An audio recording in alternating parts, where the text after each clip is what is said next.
It's very easy to talk about Buddha's way because it's very logical. It's quite simple, actually. And it's very long drawn-out process. Generally, the methods that Gautama gave to people were always a question of a few lifetimes.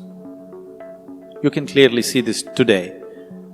The Buddhists are always talking about this, particularly the Tibetan Buddhists, who are the best known Buddhists in the world today for whatever political reasons.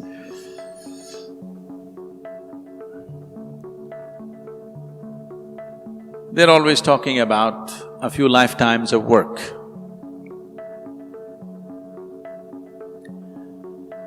So if you have that kind of patience, that you're willing to work for a few lifetimes, Gautama's ways are very efficient, very logical, scientific, step-by-step process that one can take, because this is a path of awareness. The significance of walking the path of awareness is, there are milestones on the way which tell you come 1 mile, 2 miles, 10 miles, it tells you where you are. That is the most important aspect. That is, without too much trust or devotion, you can still grow. Because you have a method to hang on to, you just keep doing it, keep doing it, keep doing it. It clearly shows you that you're progressing. But with Shiva, there is no such guarantee. And he doesn't fix milestones. You don't know whether you're going forward or backward. But you're going somewhere, that's all you know. It's like falling into your bottomless pit. That sounds terrifying. I want you to understand this. A bottomless pit is the safest place to fall into.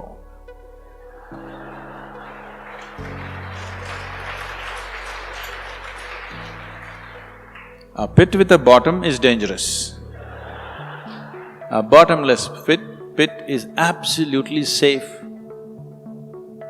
Your life is done. If you just jump into it, it's done. Simply you fall. If you ever do… has anybody done skydiving? So, if you have a free fall, then if you do not open your parachute for a few thousand feet, you don't know whether you're going down or going up, nothing, it just feels like you're floating around and it's wonderful. Only when you look down, the damn planet is coming at you at a tremendous speed. If this planet is taken off, this is a great experience. Only if you look down, it's just coming at you at tremendous speed. That's the only problem. Falling is… don't understand the falling as a negative thing. Falling is a great thing. Did you ever fall in love? Only when you hit the bottom, then it gets bad. If you fell into your bottomless pit, then there is no problem. So Shiva is a bottomless pit. His methods are very different.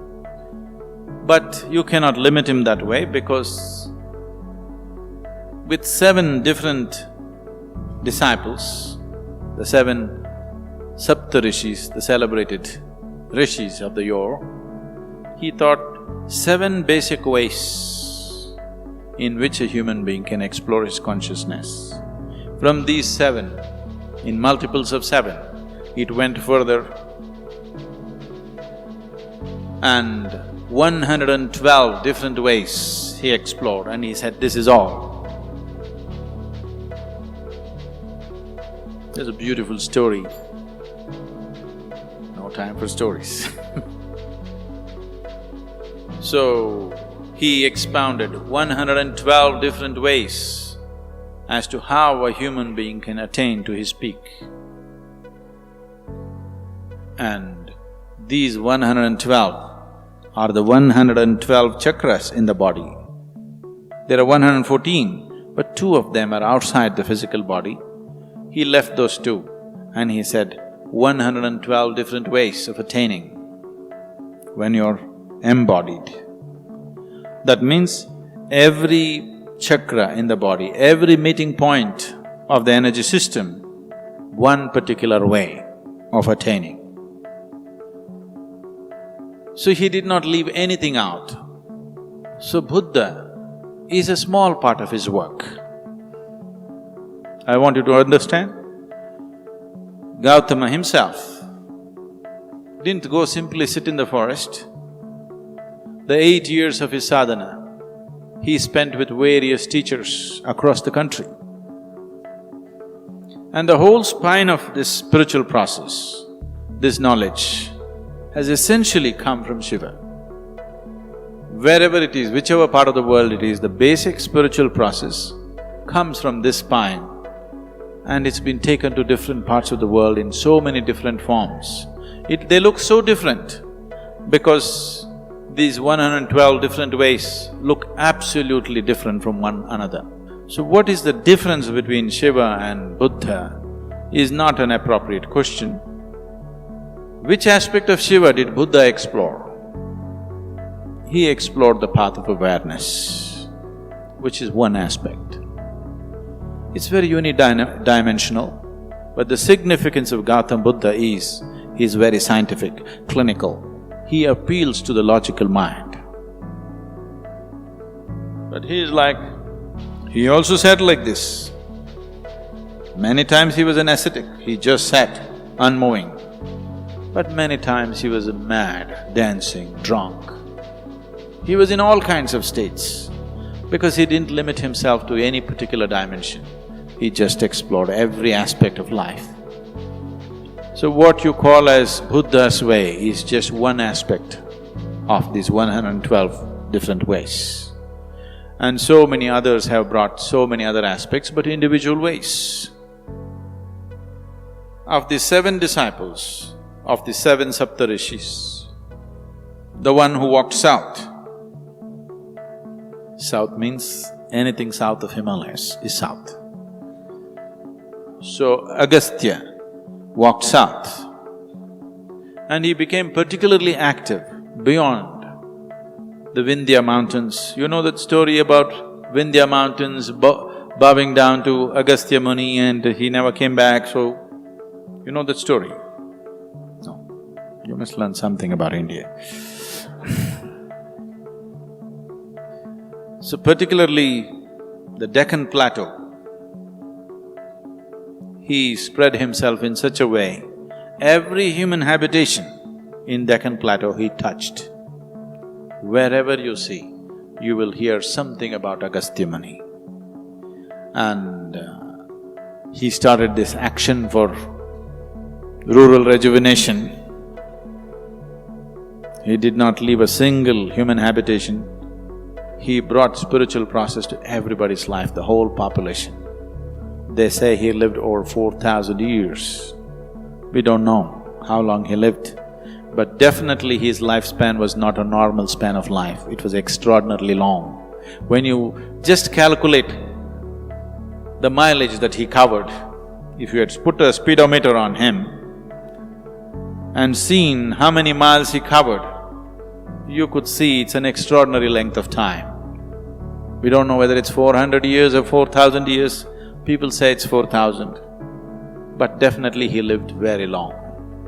And he touched every habitation and made sure a spiritual process became a living reality for them. We are still enjoying his work, I want you to know. The southern part of India is still enjoying his work. A certain, without knowing why, a certain level of settled nature that you see is his work. Because he brought yoga into people's lives without a label, without a format, just like life process. As you wake up in the morning, brush your teeth, cook, eat, all this he made it into a spiritual process.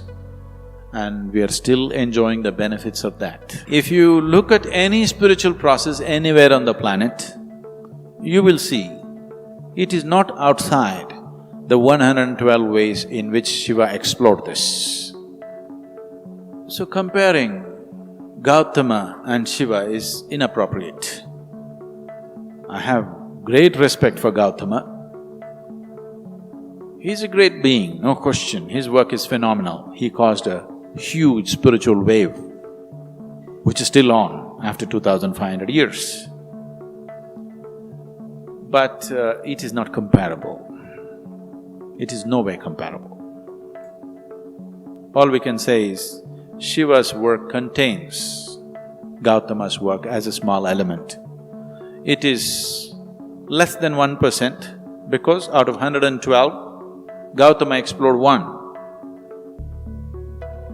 And the important thing is he marketed it well and he encouraged thousands of people to take the path. That's his success. But Shiva is a little too inebriated to do marketing. He is but still, I have to… generally it's believed this is somewhere 40 to 60,000 years ago that he started his work. But after 60,000 years or 40,000 years, it is still alive, you can't kill it.